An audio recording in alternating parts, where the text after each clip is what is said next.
so I don't want to take time babbling. I want to hear from you. Well, I'll give you just some quick thoughts. There's so much happening; it's hard to know where to start. You know, the fiscal and economic front is very disturbing. You know, we had a whole string of economic data points that were very discouraging, suggesting even slower growth than what had been hoped for. Had an employment number on Friday that wasn't quite as horrible as it might have been, but still way below what we need. So we've got this weak, very, very weak economy.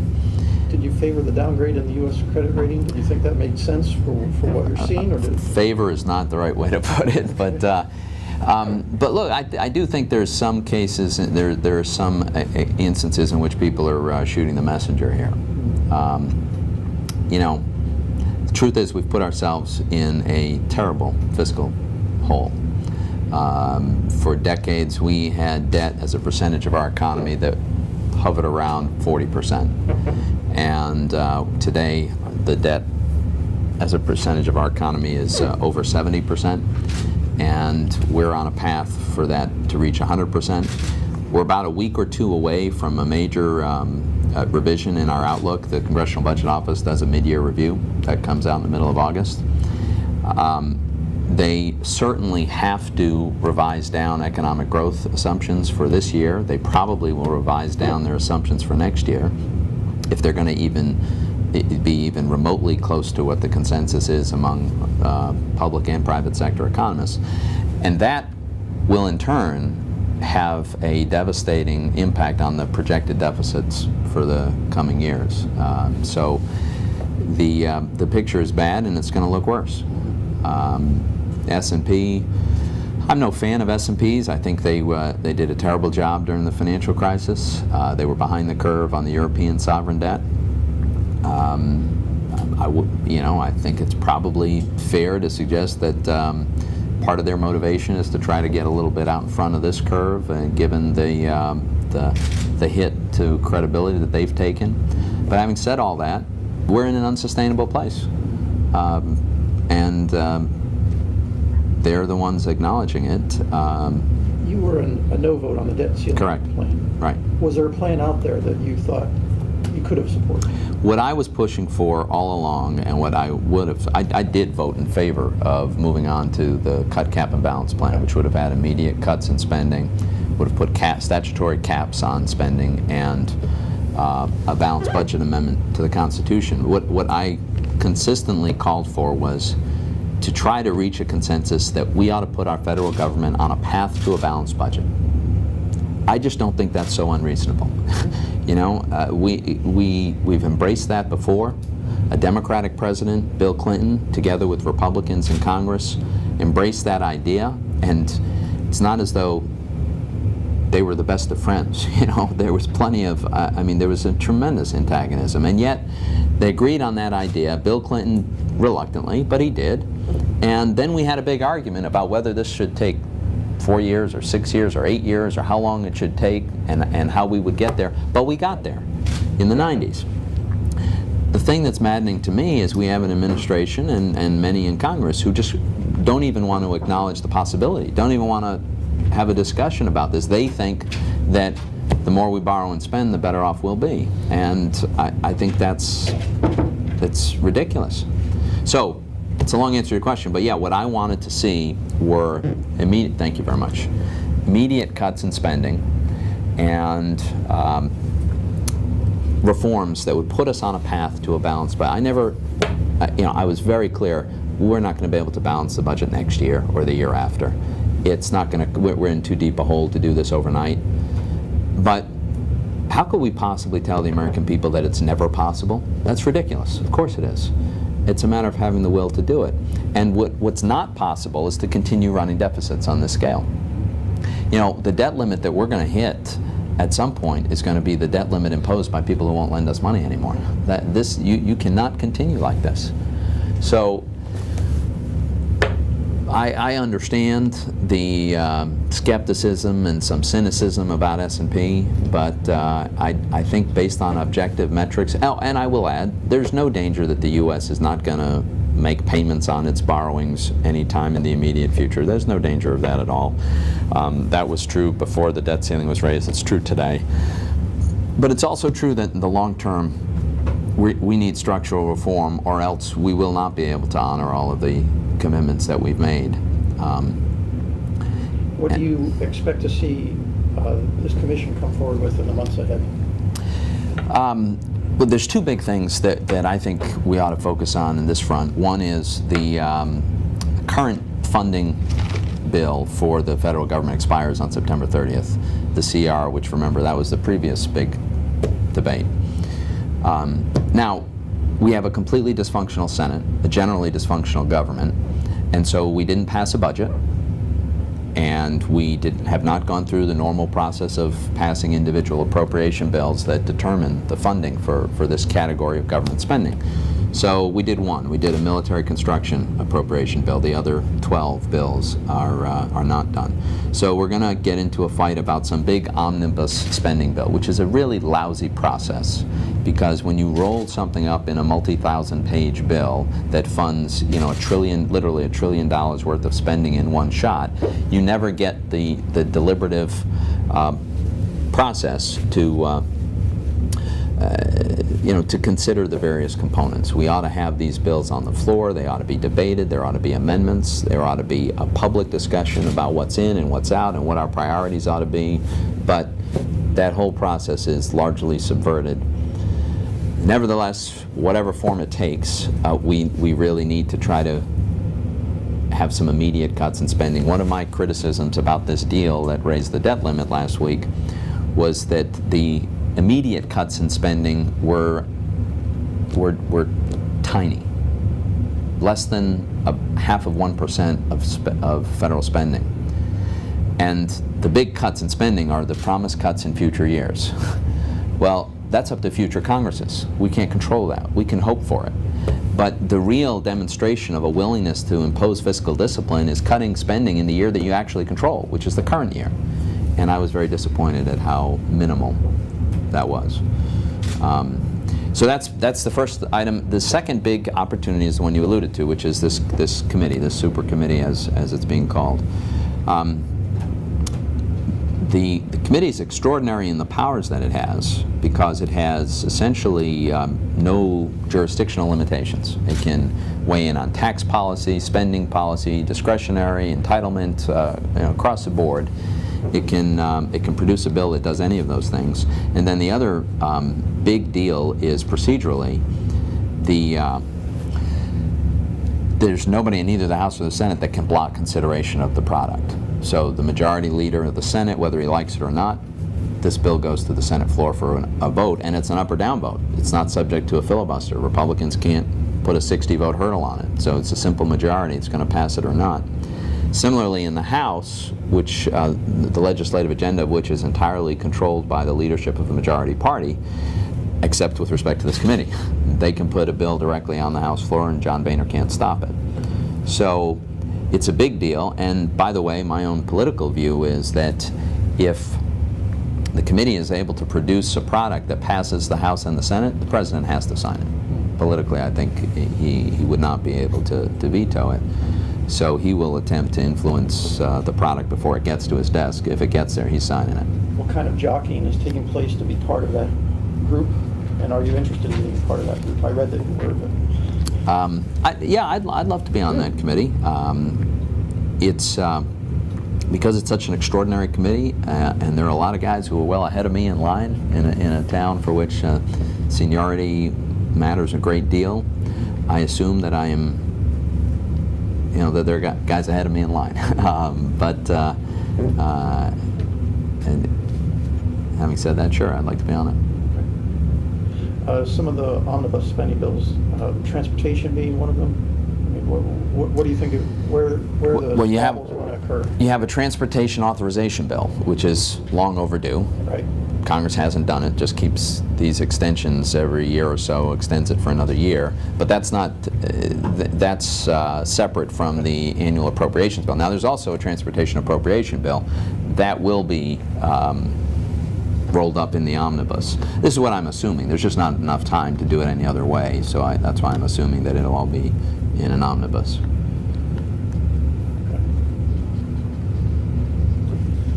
How disappointed are you that something as major as the vote that took place last week, that Congress has known about for a long time, waited until the last minute, and what impact did that delay have on the final bill?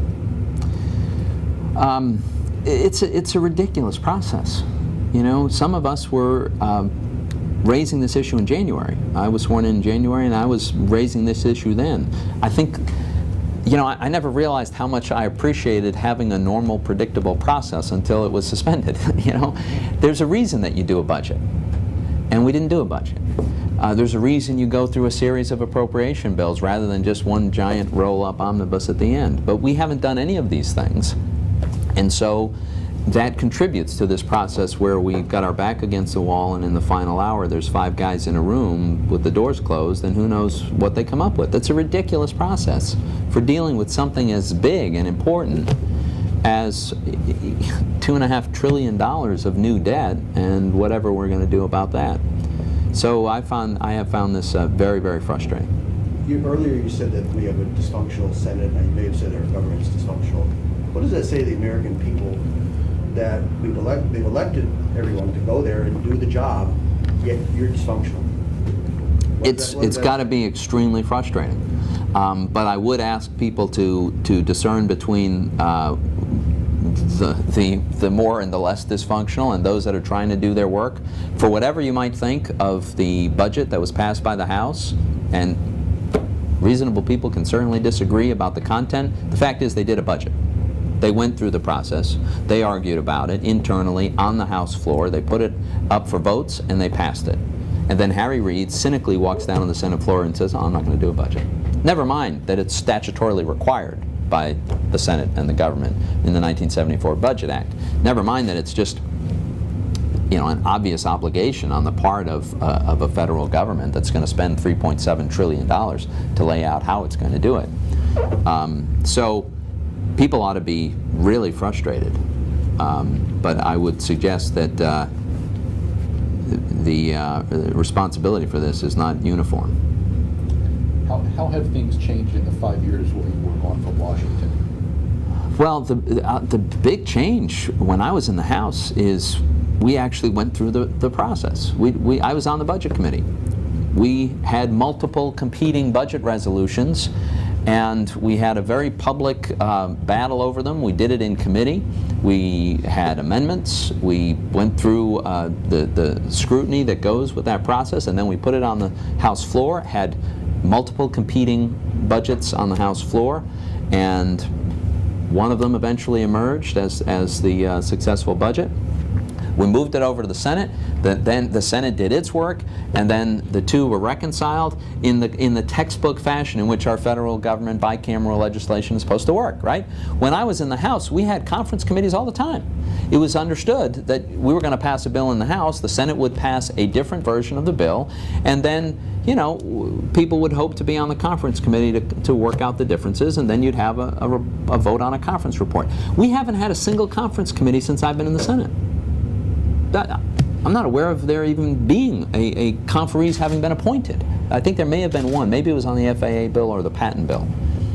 So I would say that that's the biggest difference that's been stark to me, is just the total breakdown of an ordinary process. And I hate to sound like you know, a technocrat that's obsessing about process, but at the end of the day, if you don't have any process, you end up with this very dysfunctional results that we've seen in the last few weeks. Why do you think this change has occurred? Well, I think it's probably significantly driven by the fact that Senator Reid doesn't want to come out and acknowledge the ownership of a disastrous fiscal position that they're in. He wants to protect his colleagues from having to vote in favor of a budget that runs a $1.5 trillion deficit. Now, the problem with that is it's really quite cynical. They do, in fact, want to run a $1.5 trillion deficit. If that's what you want to do, you ought to be willing to lay out your plan. Say, here it is. This is why we think this is the right thing for America.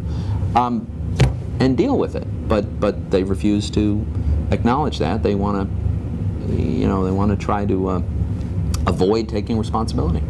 We've had difference in political parties. When you were there, and Yep. you go all the way back to the Reagan years, and there was always different parties in charge of different, the House and the Senate Right. and the President's office. But you said that things always seemed to get done, and there was always a compromise.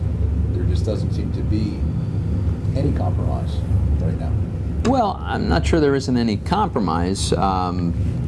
This deal was a result of compromise in the end. There was a continuing resolution eventually got done. So I think the process has been a terrible process. My guess is, when I was in the House, we were running budget deficits that were tiny by comparison. A tiny percentage of our economy. And now they're running deficits that are staggering. And so I think that increases the feeling that people don't want to take responsibility for what's going on. What do you make of what appears to be dissension among the Republican Party during the debt ceiling negotiations and what happened in the House?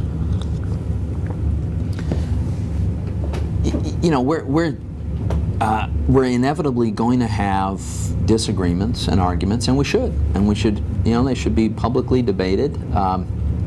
There's something very, very deeply wrong with the path that we're on, I think. And I think a lot of folks were sent to Congress last fall to deal with that, and that was a big part of the mandate of last fall's election, to get our fiscal house in order. And so,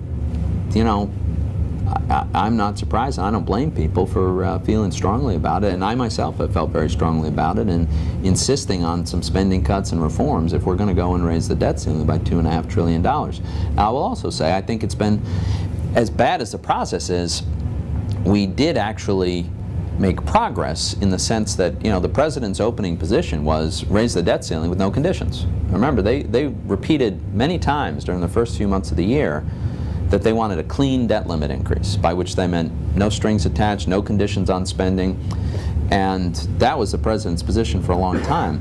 It was very vocal opposition to that idea, especially in the House, that really forced the President to come to the table and say reluctantly, okay, we can talk about spending cuts. What seems to be the holdup with the judicial nominations? You and Senator Casey agree on 3 right now in Pennsylvania, and for some reason it's just... No, that's moving along. I will say, it's a little bit slow. I think Senator Casey and I, though, have a good process established now. We didn't have it. It didn't exist on January 5th when I was sworn in. But we sat down and we've worked out a process. This is a big state. We've got 3 different districts. It's not possible for any one person to know enough of the players well enough to be able to make well-informed decisions, in my view. Some small states, that's what happens. The senators feel like they know everybody in the legal community and they just make the picks. I was not at all comfortable with anything like that approach, and Senator Casey was great to work with in devising this process. Now, I got in office, and in a very unusual arrangement, the White House renominated 3 candidates, knowing that I had to sign off on these guys. I have responsibility, and I take that responsibility very, very seriously. I couldn't begin to do that without doing a vetting of these candidates. These are lifetime appointments to the federal bench. It's very, very important. So it was important to me that Senator Casey and I agree on a process that would make sure that we were getting the best possible candidates. And it was also important for me to go through the vetting of these candidates. I did all of that. These are 3 Democrats, all of whom were recommended to the President by my predecessor and a Democratic colleague, Senator Casey. But the fact is, I think every one of them is very well qualified, and even though we certainly, I'm sure, wouldn't agree on all manner of political issues, they're qualified to serve on the federal bench. I think they'll all do a really good job. And so I've signed off on all three. I introduced them together with Senator Casey at the hearing at the Judiciary Committee. They've been favorably reported out, unanimously reported out of the Judiciary Committee. So I hope, and I don't think it's unrealistic to hope, that they could be confirmed by the full Senate as soon as September. I know that's a long time for these guys, but that's not all we're doing. We have formed our committees in both the Eastern District and the Middle District, and we have taken applications for the other openings. There's 3 vacancies in the East, there's 2 in the Middle, there are none in the West at the moment. And we have a tremendous number of really qualified candidates, it seems. I think there were 62 applied for the Eastern District vacancies. I forget the number for the Middle District, but it's a substantial number. And the vetting committees are they're at work. They're going to go through this process. I've shared with Senator Casey, and I'm sure he agrees, that we want to move as quickly as we can, consistent with making sure that we're thoroughly vetting these candidates so that we get, you know, really some great people serving on the court. So I acknowledge it got off to a little bit of a slow start, but that was just because we needed to put this in place. I think you're going to see us fill these vacancies and stay on top of them, and we're going to get great people on the bench. Well, full complement in the Middle District by? I don't want to say exactly when. You know, a lot of it is not within my control. The Senate has to, the committee has to go through its process, and then it goes to the Senate floor. But I think what Senator Casey and I have tried to do, and I think this is going to be successful, is we've devised a system where the people that are going to come out are not going to be controversial. They're going to be really solid people. And that means once they come out of that system, it's just a matter of going through the process. I don't want to, I certainly wouldn't trivialize it and suggest that it's just a formality, but it's a process, the outcome of which should not be very much in doubt, because we will have gone through a process at the front end to ensure that we've got really good people. What is your relationship with Senator Casey so far? We've got a great working relationship. He's a very likable guy. He's a very decent and honorable guy. We talk informally pretty often. We've had our share of formal meetings to you know, set up this judicial nominating process in particular. So you know, we disagree on a lot of public policy issues, but I think we've both been looking for ways that we can do things cooperatively, and we've found a number of areas. So best of all, you know, my team beat his in softball. So I think it was just one run in the bottom of the last inning, wasn't it, Nana? Yes, it was. Come from behind in the bottom of the 7th? Don't gloat too much. No, I know. It was they're a good team, and we both played. You alluded to this earlier a little bit about the nation is going to continue to pay its bills, but I'm wondering, are you hearing from constituents who are nervous about what to do or what to think, based on what they saw Thursday, based on, I haven't seen the numbers yet today, but It's ugly. I'm assuming so. What is your message to those people right now? Well, I would just encourage people to put all the pressure they can on members of Congress to deal with the underlying problem here.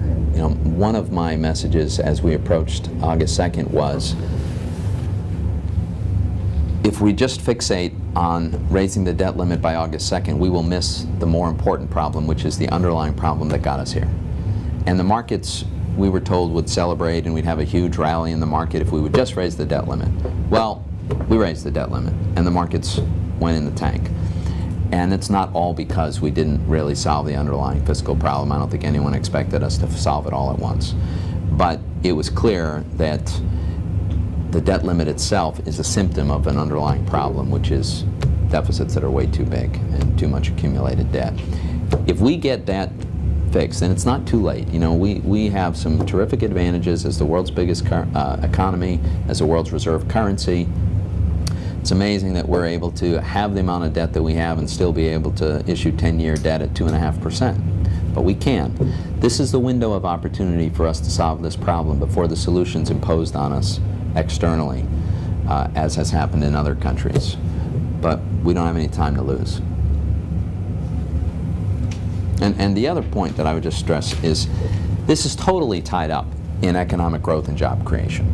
There is no way you can have maximum economic growth and the job creation that we badly need as long as you have this threat overhanging the economy. And the specific threats from running excessive deficits are inflation if they attempt to monetize this, which is exactly what they announced in Europe over the weekend, which is contributing a lot to the sell-off in the markets today. Higher taxes, which is another preferred way for some to solve an excessive spending problem, and high inflation, or some combination of all of the above, all of which are terrible for an economy and terrible for job creation. So the fact that we're in this position now is having a chilling effect already, as rational investors and businesses are looking out at a very uncertain and worrisome future and sitting on cash. We hear about this all the time, all the cash that's on corporate balance sheets that we're sitting on and not investing. Well, it's in part because of this uncertain environment that the government is contributing to. What do you say to the people that point out that major corporations, GE and others, don't seem to pay their fair share of taxes? And you go around talking to small businesses, and I'm sure that's something you hear from them too. Yeah, it's totally indefensible and insane that General Electric doesn't pay income tax. But it's not General Electric's fault, it's Congress's fault. This Congress wrote the tax code. Their job is to comply with the tax code. So I've long argued that we need dramatic simplification of the tax code. What we've got is all kinds of giveaways and benefits and special interest write-offs and loopholes, and so a company like General Electric will be sophisticated enough to use them and to minimize their tax bill. What we ought to be doing is simplifying this, getting rid of this, these huge misallocations, and lower marginal rates so that we're more competitive, and we would have greater incentive to put this money to practical work. Where does that stand in the process right now? Well, this is one of my big disappointments. I think there is increasing bipartisan awareness that we've got a ridiculous tax code, that it is stifling growth, and especially on the corporate side, it puts us at a competitive disadvantage. We now have the highest corporate tax rate in the entire industrial world. It's ridiculous and it's indefensible. The president could have used the debt limit debate as an opportunity to drive that message. Republicans would have supported it strongly. He could have brought enough Democrats along. I think something could have been done. The president chose not to. It's a missed opportunity. The next big hope that we have is this super committee that's being created. That committee is fully authorized to address tax reform. And the reason why that's so important is it could be a strong engine of economic growth. So ultimately, we're not going to solve this fiscal problem without a component of strong growth. And more importantly, that's where jobs come from. So I'm still hopeful that we'll address meaningful tax reform. You mentioned earlier the last election, a lot of it was swayed by putting in candidates who talked about fiscal responsibility, but I think job creation was foremost in people's minds when they pushed that button. Yep. Here we are 6 months, 7, 8 months into the year. We haven't seen the kind of job creation that people are hoping for. What does that mean politically for those folks next year? And why haven't we seen the kind of emphasis that maybe some people perceive there would be on that issue? Well, I think there has been a lot. I mean, certainly the headlines have been dominated by the fiscal and the debt limit issues. So 2 points. Number one, first of all, getting our fiscal house in order does matter for jobs. You're not going to have strong job growth as long as we, decide to emulate Greece as our model of fiscal probity. So it is related. The more direct measures that I think we could be taking, and I've been very actively pushing, are pushing back excessive regulations. I've been doing these meetings all across the state with small business folks, and believe me, what I hear more than anything else is regulators that are stifling their business. So you have the EPA that is very aggressively going after the entire coal industry, an EPA who, through regulations like Boiler Act, are making industrial America just devastating. Are you familiar with the Boiler Act issue? This is the very, very onerous new generation of pollution reduction mandates on industrial boilers. Well, everybody in industry uses industrial boilers, and what they've done is they've cherry-picked all different kinds of designs and said, well, here's a design that minimizes sulfur output, here's a design that minimizes CO2, here's a design that does, and then they've combined them all and said, you need to have a boiler that achieves the maximum attainable level across all of these different products, when in fact the one that can do it all doesn't even exist. It's hugely problematic. We were able to push that back a little bit. You have a National Labor Relations Board that is having a chilling effect when it tells Boeing where they can put their next factory, where it's trying to accelerate and facilitate organizing a workforce that's very problematic for a lot of businesses. You have Dodd-Frank regulations, which are enormously costly to comply with. I'm afraid it's going to force an acceleration in the wave of consolidation among small banks, and that's going to mean less credit for small businesses in particular, more expensive credit. That means fewer jobs. So I think the whole regulatory front is a huge source of the problem. I've been pushing back as hard as I can on that, but it's been tough in the Senate, where getting cooperation has been limited. There have been some little limited windows. I don't know if you remember the 1099 provision from the health care bill. This is the provision written into the Obamacare, the big health care bill, that would require businesses to file a 1099 form with the IRS for every purchase of $600 or more.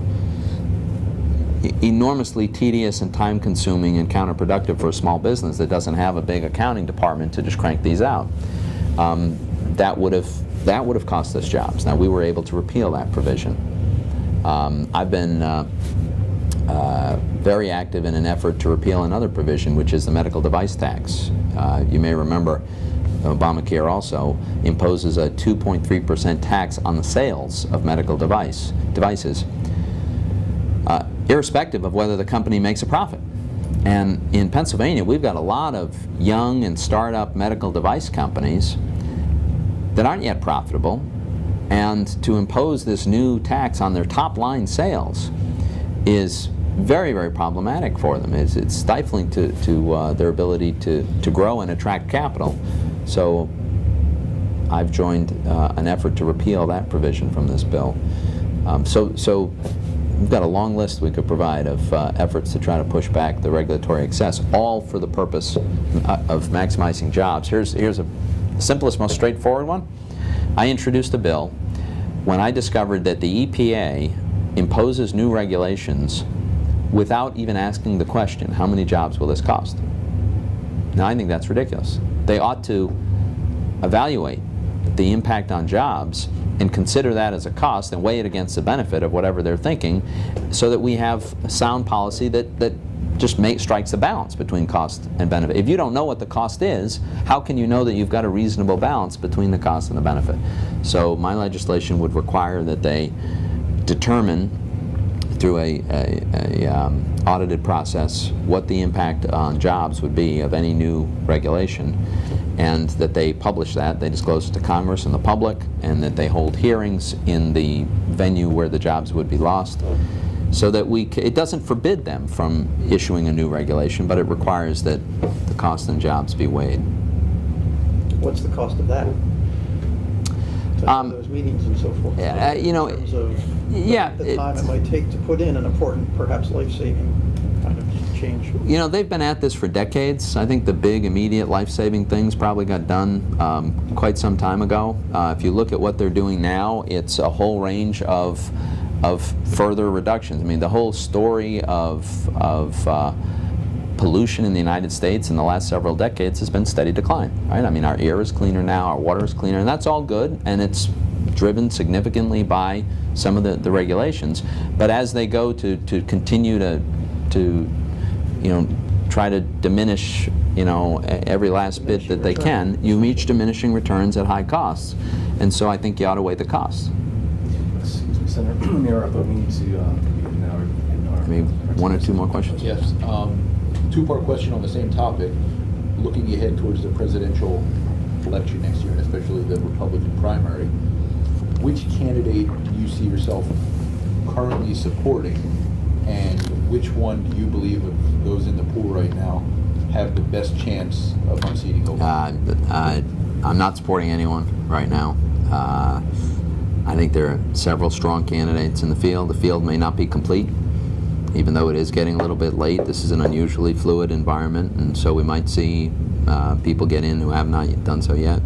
So I'll wait, make a judgment later. But I think the empirical fact is that this administration, this president, certainly inherited a very tough economic set of circumstances, but then through the policies that he's pursued, he's made it worse. And so by measure after measure, we have a worse economy today than we have had in a long time, and I think there are a number of Republicans who are quite capable of winning the election. There's nobody right now that you've seen that's entered that stands out to you as the one that has the best chance of those that have entered? No, it's not clear to me. I mean, obviously, we all know that Mitt Romney's a front runner on the Republican side. He's a strong candidate. He's in a strong position. But it's quite often the case that somebody will emerge as a sort of counterweight to the front runner in a Republican presidential primary, and that might still happen. So I think it's too early to say. What's your views on Senator Santorum's chances right now on this candidacy? It's tough. It's always tough for anybody who throws their hat in the race. Do you like what he's talking about? Do you think he has a chance? I suppose everybody has a chance. He's got a very tough road to hoe. Marcellus Shale, are people calling your office, writing your office on that issue? And are you hearing about it? You mentioned you travel the states talking to small business owners. I wonder what you hear in your travels. We do. I think we hear from people who are concerned and they want reassurances that the process isn't going to have an adverse impact on water supply and things like that. And we hear a great deal from people who realize, in my view, that this is a huge economic opportunity for Pennsylvania, and we ought to do it and develop it in a responsible way, but by all means, let's take advantage of this really breathtaking supply of natural gas that's underneath our own state. Are there things that you can be active with in promoting that in your position, or isn't that something that you think is? I think my role is probably should be limited. I think the DEP has they have the authority, they have the expertise. I think they have the manpower and the resources. They certainly should have the manpower and the resources to regulate this properly, and that's what we ought to do. I'm very bullish on the prospects of natural gas for diminishing our dependence on foreign energy and providing us with an affordable, clean source of energy. And the fact that it's in our backyard is just a wonderful blessing. This is the first time, really, since the automobiles first hit the roads, that it's plausible to consider an alternative to gasoline as a transportation fuel. It was never before really viable, and for all the progress they've made with electric vehicles, they don't compete with combustion engines. And so this is a very exciting opportunity for us. We ought to develop it responsibly and carefully, but we ought to develop it. Yeah, I've got one more. And I apologize if I covered this. What function is it? Why now? Here, Yeah. I'm traveling all over Pennsylvania whenever I'm not in session in Washington, and so today is my day through northeastern Pennsylvania. And among my various efforts at outreach, I meet with editorial boards. Just appreciate you putting us on your schedule. Appreciate you taking the time. Where to